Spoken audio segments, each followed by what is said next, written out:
مسئلہ یہ ہے کہ ترکیوں کی حکومت جو تھی وہ اہل سنت و جماعت کی، اور حکومت ان سے کنہوں نے لی؟ یہ آل سعود اور آل شیخ۔ آل سعود سے مراد یہ بادشاہ ہیں جو چل رہے ہیں، اور ٹیک اوور کرنے کے بعد انہوں نے اس کا نام ہی سعودی عرب اس لیے رکھا، اس کا نام سعود تھا جس نے حملہ کر کے مسلمان حکومت لی۔ آل شیخ جو ہیں یہ آل شیخ محمد بن عبد الوہاب کی اولاد، یہ آل شیخ کہلاتے۔ انہوں نے کیا کیا کہ حرم شریف پر حملہ کرنے سے پہلے ایک معاہدہ کیا۔ معاہدہ یہ ہوا کہ ہم مل کر کے کعبے پر اور مدینہ شریف پر حملہ کریں، جب ہماری حکومت بن جائے تو یہ ہمارا معاہدہ ہے کہ آل سعود تو ان کے ہاتھ بادشاہت ہوگی، حاکم یہ ہوں گے، اور آل شیخ جو ہیں ساری مذہبی معاملات کو یہ ڈیل کریں گے، ان کی قضات ہوگی، ان کے قاضی ہوں گے، امام ان کے ہوں گے، مدرسے ان کے ہوں گے، محدث ان کے ہوں گے، مفتی ان کے۔ یہ دونوں میں یہ معاہدہ ہوا، اور اس معاہدہ ہونے کے بعد انہوں نے مدینہ منورہ پر چڑھائی کی، مکہ مکرمہ پر چڑھائی کی۔ جو حضرات سعودی عرب میں کوئی بہت خاص عزیز ان کے رہتے ہیں اور ہوں باخبر، سعودی عرب نے چند سال پہلے اپنا 100 سالہ جشن منایا تھا، 100 سالہ جشن۔ پوچھے جنہوں نے پروگرام دیکھا، ملک عبد العزیز کو حرم شریف میں گھوڑے پر بیٹھ کر تلوار سے لوگوں کو قتل کرتا ہوا دکھایا گیا۔ حرم شریف تو کیا یہودی آ گئے تھے حرم شریف میں؟ کون تھے جن کا قتل عام کیا؟ وہ سب سنی تھے۔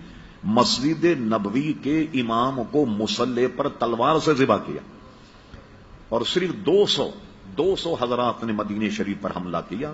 میں سن 77 میں پہلی مرتبہ مدینہ شریف گیا، قطب مدینہ حضرت اللہ مولانا ضیاء الدین صاحب مدنی رحمت اللہ علیہ کے یہاں 40 دن رہا، معاملات سنتا رہا، تو انہوں نے بتایا کہ صرف 200 آدمیوں نے حملہ کیا تھا مدینہ شریف، اور وہ اتنے پکے دیندار سنی تھے ترکی کہ جب انہوں نے حملہ کیا انہوں نے ہتھیار ڈال دی، اور یہ کہہ کر ہتھیار ڈال لیے کہ حرم رسول میں ہم قتل نہیں کریں۔ خود قتل ہو گئے مگر انہوں نے دفاع نہیں کیا۔ یہی حال مکہ کا ہوا، اور انہوں نے حکومتیں لی، لوگ سب بھول جاتے ہیں۔ ہوا یہ کہ حکومت لینے کے بعد سب سے پہلا کام کیا کیا انہوں نے؟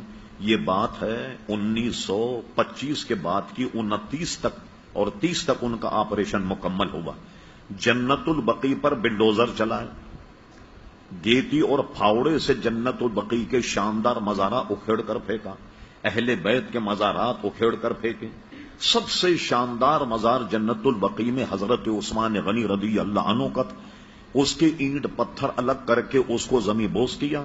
پھر اس کے بعد جناب انہوں نے جنت مالا کا قبرستان جو ہے اس کو زمین بوس کیا۔ یہ سارے مزارات انہوں نے ڈھا دیے، اور اس وقت کے نزدیک کہتے تھے کہ یہ گنبد خضرا جو ہے یہ صنم اکبر ہے، سب سے بڑا بت یہ، معاذ اللہ گنبد خضرا کو سب سے بڑا بت تصور کرتے تھے، لیکن ان کو وہ شہید کرنے میں قادر نہیں ہو سکے۔ جب انہوں نے جنت البقیع جنت مالا کو ڈھایا تو یہ اس زمانے کی بات ہے جب مولانا محمد علی جوہر، علامہ عبد الحامد بدایونی، علامہ عبد العلیم صدیقی، ایک صحافی تھے جن کا نام ریاض الحسن ریاض حسین تھا۔ آج سے کوئی 30 سال پہلے اخبار جنگ میں ان کا انٹرویو چھپا تھا۔ یہ وہ وقت میں شامل تھے جو ہندوستان سے سعودی عرب میں احتجاج کرنے کے لیے آئے کہ بھئی ہندوستان کے مسلمان وغیر منقسم ہندوستان تھا جس میں پاکستان میں ہندوستان، انہوں نے احتجاج کیا، اور احتجاج کرنے کے بعد ان سے سعودی حکومت نے وعدہ کیا کہ ہم یہ دوبارہ بنائیں گے۔ یہ جو آپ ان بزرگوں کے مزار پر کچھ پتھر رکھے ہوئے دیکھتے ہیں کہ جس سے یہ پتہ لگ جائے کہ یہ حضرت فاطمہ کا مزار ہے، یہ حضرت امام حسن کا ہے، یہ اسی وقت کی برکت کہ یہ پتھر لگا کر انہوں نے ایک طرح سے نشاندہی کر دی کہ یہ ان کے مزارات ہیں، لیکن اس کے بنانے کا وعدہ انہوں نے پورا نہیں کیا۔ حضرت خدیجۃ الکبریٰ کا روضہ جنت مالا بہت شاندار بنا ہوا تھا۔ کسی صاحب کے پاس وقت ہو اس فقیر کے پاس آئیں، وہ تمام آپ کو میں فوٹو دکھاؤں گا کہ جو اس کے ڈھانے سے پہلے جنت البقیع جنت مالا۔ اب بتائیے ایسے حضرات جنہوں نے ہزاروں مسلمانوں کو تحقیق کیا، کعبے پر قبضہ کیا، مدینہ شریف پر قبضہ کیا، اب ہم لوگ کہتے ہیں سب بھول گئے، آپ ان کے پیچھے نماز کیوں نہیں پڑھتے؟ تو اس لیے ہم ان کے پیچھے نماز نہیں پڑھتے کہ وہ عقیدتاً ہم اہل سنت و جماعت کو مشرک سمجھتے ہیں۔ اب بتائیے کہ جو اہل سنت کو مشرک سمجھے کیا اس کے پیچھے نماز پڑھیں گے آپ؟ اس لیے ہم نماز نہیں پڑھتے۔ اور اس پر کسی صاحب کو اگر تاریخ حقائق کا مطالعہ کرنا ہو، ہمارے بہت بڑے علامہ گزرے، علامہ مفتی عبد القیم قیوم صاحب رحمت اللہ تعالی علیہ، ان کی تاریخ نجد و حجاز کا مطالعہ فرما۔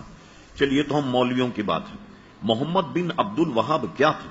آپ انٹرنیٹ پر سرچ کریں آپ، ہم فرے کے اعترافات۔ یہ ہم فرے کون تھا؟ 7 جاسوس جنہوں نے سلطنت عثمانیہ کو توڑا، 7 جاسوس، 6 مرد تھے، 1 خاتون تھی۔